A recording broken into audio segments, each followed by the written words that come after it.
Welcome to Wednesday Q&A, where you all ask the questions and we answer. I am joined by Kristen Williams, fearless Woo! co-host, and I am joined by Laura my Hyman. beautiful, lovely Laura Hyman. I love it. We have to mix Oh that my up. God, we crack ourselves up. It's I know, ridiculous. I know. Da da da. We need those little like instruments, Yeah, like and the wah wah and the ding ding. Yeah. all right, I'm gonna get us started today. We got a message to our support at Lit Yoga from BKE. She says, I am a Lit subscriber, but I don't use social medias. This is how I need to ask a question. I listen to your podcast all the time. They are amazing. Thank you. I have a question about belly dancing. The professional teacher that I like to take classes with does not have very good posture as far as her low body is concerned. She has an anterior tilt and she confided in me that she has low back pain. No kidding, right? I Mm. was wondering when I first saw her how she doesn't. She's teaching to be in that anterior tilt, but I don't listen. Also, she jets her hip out to one side as she pushes back to one side on certain circles, legs apart and straight. I'm wondering if that's an okay position for the hip. It doesn't hurt, but it doesn't exactly feel right. Also, when she teaches arm movements, she pulls the head of the arm bone forward, in, and up. These arm movements seem like she could be impinging her shoulder. They don't feel right to me either. Any thoughts? Thank you for Lit. Mm. I'll let you start with that one. Well, I mean, I think these are great observations from somebody who's just on our platform.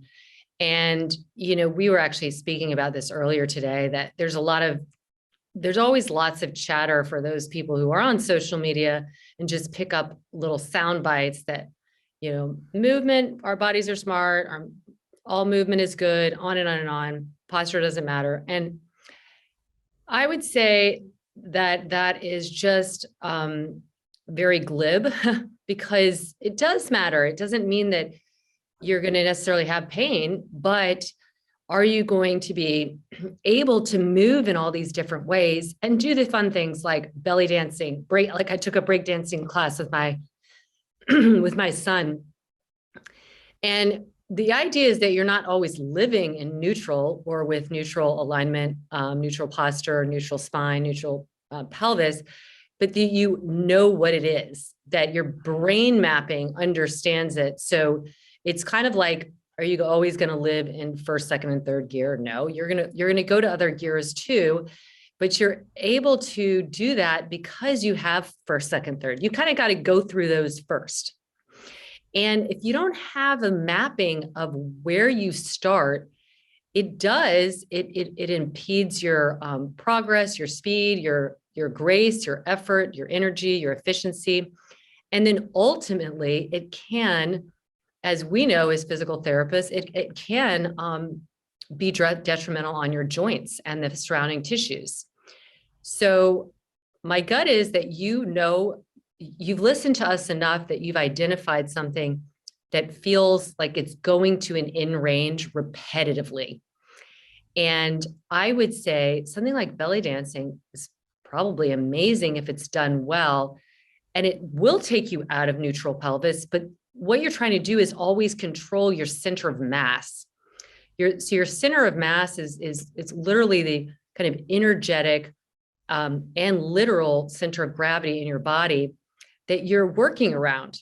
So if it's always kind of going to one side or, habitually overusing one side and not getting the support on all the other dimensions, that isn't going to feel good. It isn't going to, and you're looking at it like, oh, it doesn't look like it feels good. I mean, and that is part of it. And there's ballerinas and gymnasts who all go to so many degrees of ranges, but they work super hard on holding their center, knowing that they can't just collapse into joints because that doesn't look great and it really doesn't feel great. And those people are going to have a short-term career. So I guess the answer is it does matter. And then in fact, it'll allow you to do and this is what we hear over and over again from the professional athletes to the people who are working and weekend warriors doing, tennis or hiking. it helps them do those things better, and they're more enjoyable. Yeah, and I would echo that. You said it helps them do those things better. And I think what you're speaking of is what you do off the field, off the dance floor. So I think what's happening with her belly dancer instructor is she's doing all this stuff on the floor and then continuing to do it off the floor. She walks around in an anterior tilt. Were she to be doing this stuff while she was on the floor with some mindfulness of where neutral is, where she might be a little stronger, but then when she got off the floor, did lit yoga, did something where she was combating what she's doing as a part of, this is her profession. Yeah, I'm guessing, she's a professional teacher of dance. We see these professional athletes, the ones who last the longest, the Tom Brady's, are the ones who are not just doing their sport. I know Tom Brady, I don't know him personally, but I know that he does a lot of stuff outside of football. And what I believe he's doing is counterbalancing what his sport requires. So when BKE is talking about the shoulder movement, we see that internal rotation. Is that bad in and of itself? No, like Laura said, we want to be able to move through these ranges, but we always want to come back to our center, to our neutral shoulder, neutral scapula, neutral cervical spine, blah, blah, blah, when we're off the floor, off the dance floor, off the field, off the court, out of the boat for our rowers. Laura works with our U.S. rowing team, and her goal is not to change what they're doing in the boat. Her goal is to change or help them be mindful of what to do outside of the boat.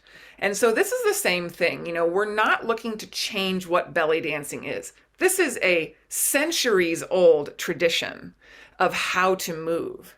But what we want to do in lit yoga is to educate you how you can take something like that and be sustainable. It's redefining movement. We call this redefining yoga, but I really think it's redefining movement.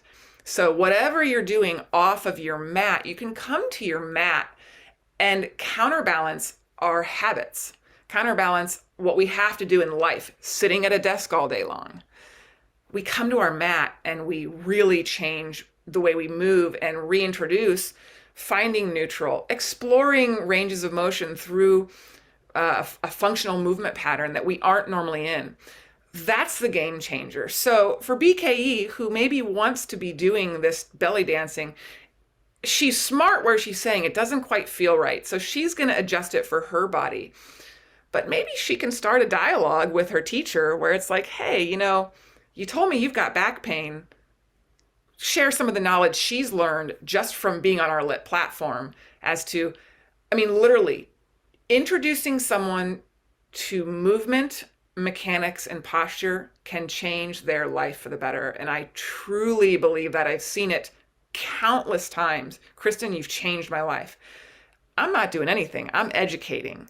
And they're doing the work off the dance floor, off the field, and on their mat. Mm-hmm. That's all I got to say about that. No, and I think the really important thing too is that, Kristen and I, we have combined over 50 years of experience, and we've seen so many bodies. We still are doing privates. I've had 5 already this week, and it's only the 4th day of the week. And every single one of those people needs rebalancing, because we live in a world that is knocking us off balance. We aren't moving in a variety of ways. We don't have that movement variability, and therefore we don't have that clear connection to the center of the body that holds us as we move in a variety of ways. So we have to come back to that and rebalance and reset ourselves so that we can experience whatever we want to be doing, whether it's belly dancing or parkour or anything that is going to make, or running. I just was doing a private with a woman who runs, and she's been running her whole life, and now it's really bothering her. And, the first thing I look at is her posture, because she takes that into every movement. It's the home you live in. And if it's disorganized a little bit, you don't just go into another room, you take care of that and you reorganize so that it's ready to have more energy and more vitality. Love it. Yes. All right. Next question. Oh, well, this guy asked AJS Page, what is the great stuff from the gray stuff? And what he's talking about is the gray, you hear about like the gray stuff in your brain is so important because as you increase the gray stuff in your brain, it's going to change you. So the gray, we have gray and you have white, and but the gray stuff is the area where the motor cortex is living. That's what you for motor control and sensation, and exercise, paying attention to your posture, all that stuff, that actually grows your gray stuff. Like, so we know neuroplasticity is real. That means the brain has the potential to change, transform. It's doing it every day or it's not. It's like you could also have the reverse where you're getting that gray matter is not getting as robust. So the gray stuff is changeable, and you change it through movement. That's been documented over and over again. I mean, they've shown that, exercise, we know that it builds stamina, we know it builds muscle strength, we know it builds, it improves circulation and increases blood flow, but it also elicits in the brain this release of a protein called BNFD, which is brain-derived neurotropic factor. And that actually repairs and protects memory nerves and acts as a reset. So we're not only improving the way we move, we're improving the way we retain information. And that could be in the form of motor patterning. That could be in the form of sensation.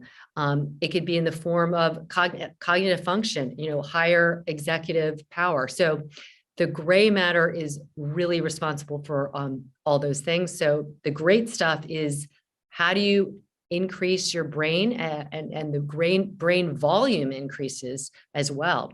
The brain has energy cells, the neurons, and they contain mitochondria. And mitochondria, if you remember back in biology, this is what produces energy for what our body needs. And so it would make sense that if we're needing more energy because our body's moving, we're going to produce more of those mitochondria. And that is developing during exercise. So I guess my main point here is that movement matters, and it really does grow your brain. So that's the great stuff. I love that. It's so funny. I just happen to be, my daughter is in biology, and I will quiz her, and so I'm right back into that ATP and mitochondrial cells, and I love it. I geek out on it. I think this is an interesting perspective to think about, brain and growth and brain matter size, gray matter, because when we think about certain diseases where we see brain gray matter shrink, or you see more plaques, like a Parkinson's disease, the way they diagnose that is they take an MRI, scans of the brain to see the brain size. And what are the symptoms of a Parkinson's and such is lack of movement, lack of facial expression, and not just body movement, yes, but bowel movement, it's across the board. So when we think about, it's kind of the inverse of that. When we lose gray matter, we lose the ability to move, the ability to express joy, arguably feel joy. So, the greatness is movement. There's an inverse property there. So what do we have to say about that is keep moving as long as you can. Keep moving, keep moving. It is, it's so important for our brain and like you said, the emotions, the joy, those are all felt in the gray matter as well. All right, Miriam Tabraz, how can we effectively train our core, and what common mistakes do you see?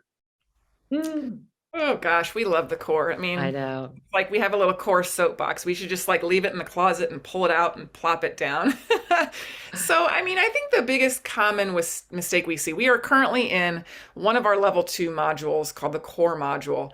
And we really go into depth about anatomy of the spine. We talk about the core cylinder. And I think the biggest misconception that's out in a lot of current, I mean, there's lots of stuff out there. There's clickbait galore on the internet talking about core not mattering, that it's going to fire no matter what. And that's just, yes, it's going to fire. You know, as soon as you move your muscle, your pelvic floor is going to fire, your TVA is going to fire. But is it going to fire well? Is it going to fire to meet the demand? No, it not always. That is why people throw out a disc in their back, bending over to tie their shoe. Their core was not working well. So the biggest mistake is people either overuse the more superficial muscles, which we'll see this in a lot of bodybuilders. They have that kind of more rotund looking abdomen. We had a huge kind of discussion about it on our teacher Facebook page this week. I posted a picture of a beautifully fit woman who, just to look at her based on from my medical eye, she had rectus diastasis, so her abs were split. I would guess she probably has like 2 or 3 kids. This woman didn't have an ounce of fat on her body. She's so fit, so lean, total badass. Like I'm looking at her like, I want to look like you. And yet her core was not well balanced. And you know, what do you call that? The big debate. People were calling it a pooch. It's not a pooch. You know, she doesn't have an ounce of fat on her body, but it was an overdeveloped rectus abdominis, a diastasis of the rectus muscles, a split, because there wasn't a balance. And I've been there. When I first came to, you know, lit yoga, I went through the teacher training. It was kind of like I felt a little bit like the science experiment, because we were talking about this and I leaned back and my abs just, you know, and I still have a rectus diastasis, but it's so much better contained because I can do my core. But it looked like alien, you know, blah, there went my abdominals would open up and my guts, my intestines would push through. So my point with posting this picture was, can they see what's not balanced? And so that's a common mistake. Women, we have a baby, we cannot wait to get back to working out, and we don't rebuild that core adequately and slowly to get that, you know, core being diaphragm, pelvic floor, transverse abdominis, obliques. Yes, your rectus abdominis, big movers. We need that to move functionally, but we've got the lower back, the psoas, the quadratus lumborum, the multifidi, you know, all of these deep cylinder that goes around. So that's the biggest thing that I think that we see. The mistake is it's not balanced. People cannot work it as a unit when they need it, and also work it eccentrically, because we don't want people sucking their gut in. That's not good. You want to be able to breathe. There's a bit of retention when you need it, but still a breath. It's a 360-degree breath, breathing into the back body, into the front body. So it's really fun to share this knowledge with people who are yoga teachers and are looking at bodies every single day, and, you know, help spread this message that core does matter, and it matters how you use it and how you balance it. That too can be a game changer in your life. I know you've got so much to say on this. I'm going to pass the mic to you. Yeah, I mean, you know, we even have a shirt that says more core, and it's because when I would travel and I would go to workshops, or I do teacher trainings outside of my teacher trainings, and you know, people would say, oh, I have this going on. Oh, I have this going on, knee stuff, shoulder stuff. What do you think? What do I need to do? And my answer was like, more core. And it just became like this funny thing, because it's like, I bet Laura's going to say more core. And the reason is 99% of the time, that is the answer. And it's because it's the freaking center of your body. It is the conduit of, as we say in lit, the conduit of renewable energy. It is just a channel that is transmitting energy from your limbs back and forth through the spine. That's why we talk about neutral spine so much. So there's a lot to be said, and I could say about the core, but to your point, it's like, we need more core in that we need all of the team members that support the spine, pelvis, and shoulder girdle to show up with the demand that is required, whether it's against gravity, our own body weight, one-legged, et cetera, et cetera. How is everything showing up in an organized way so that you are working with the least amount of effort? That is grace. And that's why, think of a ballerina or a gymnast. They're working so hard, they're spinning, they're doing all these amazing things, and yet they look so light. I mean, they look springy, and that is a perfect example of a very balanced core, because they are taking that energy, transmitting it. It's not getting lost anywhere. Not one area is getting overloaded. So I think one of the biggest mistakes we see is people undervaluing the importance of core, and then that translates into, well, how do you most effectively use the core? It's not just about doing tons of, like when people say, oh, I do 100 sit-ups a day, I always think that is okay. Well, you're not doing them well, or you're not doing them in a balanced way. Because if you're using all of those muscles, then you're not going to be doing 100. You're not going to come up as high as people do. That's when you're like just kicking in that superficial flexor of the trunk over and over again. And that's going to get you very imbalanced, because those muscles that lie underneath that are hugely important for stabilizing you when you're not on the ground doing abs and you're like moving through space, they have not been strengthened, and they're going to default to the ones that are firing faster, which is the rectus.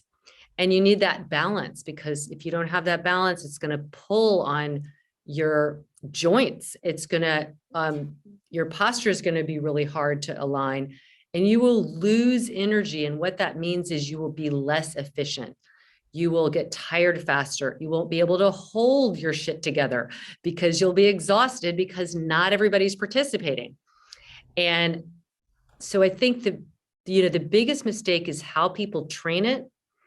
And training it is exactly what we do in the reset every single time. It's awakening all the postural muscles to come into play when we move through space, and to dial up according to the demand. So I think are you getting a little stronger if you lay on your back and do a bunch of different type of abdominals? Sure. But are you getting stronger in a balanced way where all those core muscles are coming in? No, you need to get on all fours. People don't get on the ground enough in a variety of ways. You need to get into half kneel. You need to get on one leg. You need to do lunges laterally.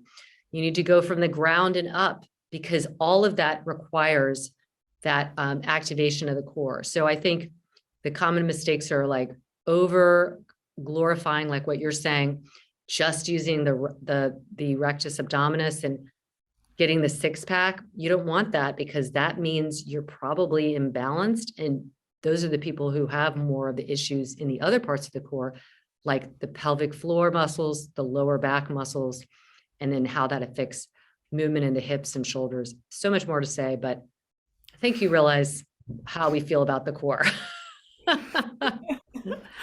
More core all the way. We should have a glass of wine and toast to that. Absolutely. All right. As always, we love your questions. We're here for you. So please write us. You can find us on Instagram. I'm at Laura.Hyman.